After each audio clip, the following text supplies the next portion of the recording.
Over the next week, you will have a choice to make, not just between two debating parties or even two videos. It's a choice between two very different beliefs. Team 10's plan is to make you believe that IT is increasing democracy throughout the world.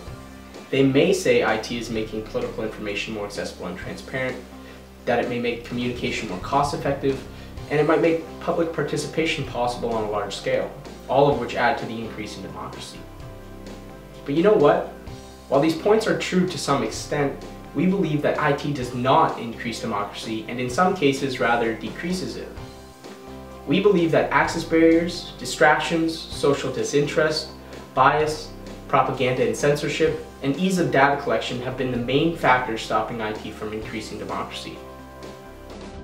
In developing countries where the internet is not prevalent, the opinions of rich people are the only opinions heard by the government.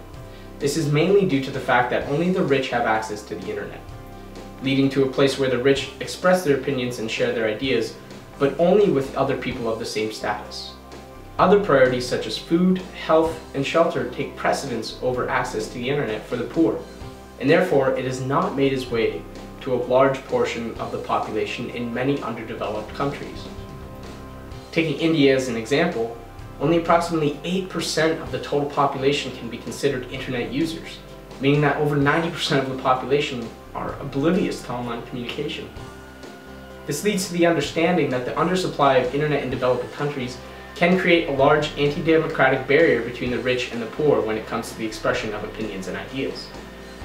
But what if the poor did have access to the internet? Would they use it for political purposes? Although the internet is a great place to find and share information, there are a large number of distractions that people are finding much more interesting.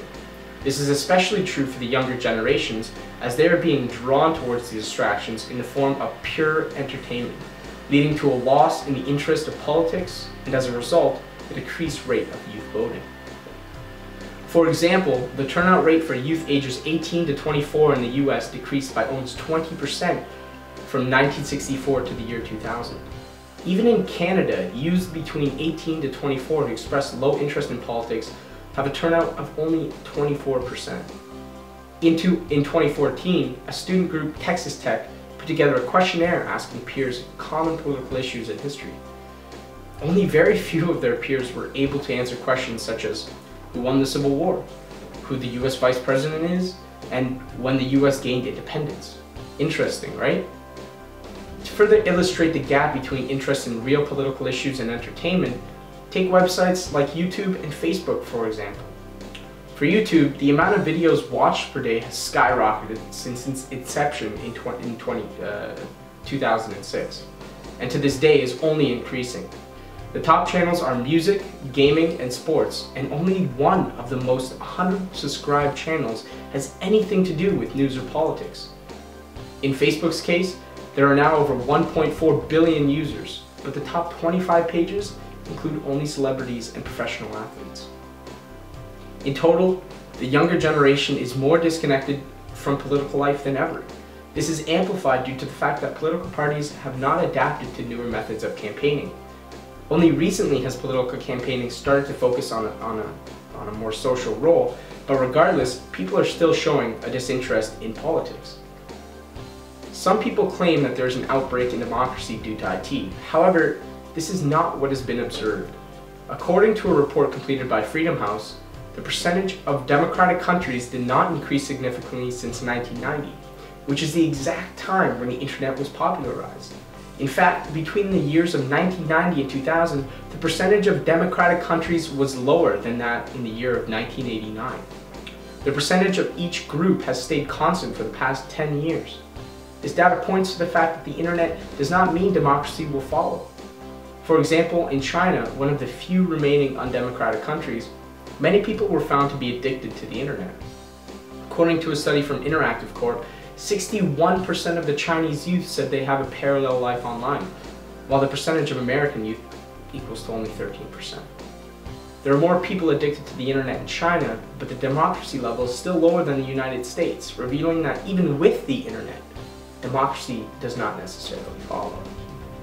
IT offers a more convenient form of participation for people, but it might not necessarily improve the quality of this participation. meaning when online, people who participate in political activities are more detached than they would be when attending a live event, as it is far more engaging and can lead to the spreading of emotions very easily. Also, due to the anonymity of the internet, some people do not treat online political activities as serious as they should and oftentimes cause disruption. Therefore, conventional political activities are definitely more powerful than online ones.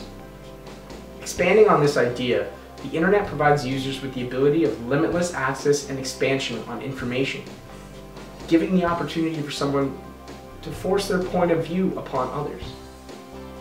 Even though research has shown that exposure to political information via the internet produces a greater interest, it has also shown that the individuals tend to select only the information associated with their specific interest and nothing else. This has the potential to cause polarized opinions among people, leading to disrupted contact and discussion between people. Furthermore, information on the web is filtered to be tailored to the user, sometimes isolating people in information bubbles, which may not necessarily provide the complete picture. This can be detrimental because of a well-known psychological tendency of confirmation bias, when individuals unconsciously distort new information to support their current beliefs on a subject. Now to have a look at how the government uses the power of IT for their own gains. IT gives undemocratic governments the ability to disrupt the media through internet censorship and exercise certain propagandas. The growth of the internet has transformed propaganda into media without boundaries. Take Israel, for example. Its foreign ministry hired special undercover teams to go on the internet and spread positive news about Israel on the Middle East conflict. In addition to internet propaganda, mature communist countries are using internet censorship as the method to control the flow of certain information. For example, if an internet user in China searches for certain words like persecution or democracy movement, they will be forwarded to a screen that says, "Page cannot be displayed." This is a reflection of the suffocating world of internet censorship in China. Undemocratic countries are effectively using IT to stop IT by controlling the flow of certain information to its citizens in order to stop democratic movements from affecting its communist state. Moreover, with the absurd amount of information easily collected and readily available, both democratic and non-democratic states can prosper, with the former going against the foundation upon which it was built by violating the privacy of its citizens. For example, we all know the NSA has been reported to gather personal information through phone calls and personal emails without the consent of the user. Additionally, IT has allowed for easier authoritarian deliberation, which is where dictatorships reach out to their critics to engage them directly. For example, in China, there was a scandal called Elude the Cat, where an inmate reportedly died from playing hide and seek and hitting his head. When people started blogging about the incident, the government asked the bloggers to come and see the jails, instead of actually censoring and gaining more unwanted attraction, effectively making the issue disappear. Authoritarian deliberation has three main benefits. Firstly, it generates useful information for the government about the government itself to review and determine hot topics amongst the people. Secondly, it involves the public, allowing for the sharing of the blame in case of a policy gone wrong. Lastly, it can increase legitimacy at home and abroad through citizen participation. For example, Russia has a public input polls for what people want the state to look like in the year 2020. This gives the illusion of public freedom and control, when in reality the dictatorships or leading parties still have the power. Another example of how IT has helped dictatorships is with Iran's Twitter revolution.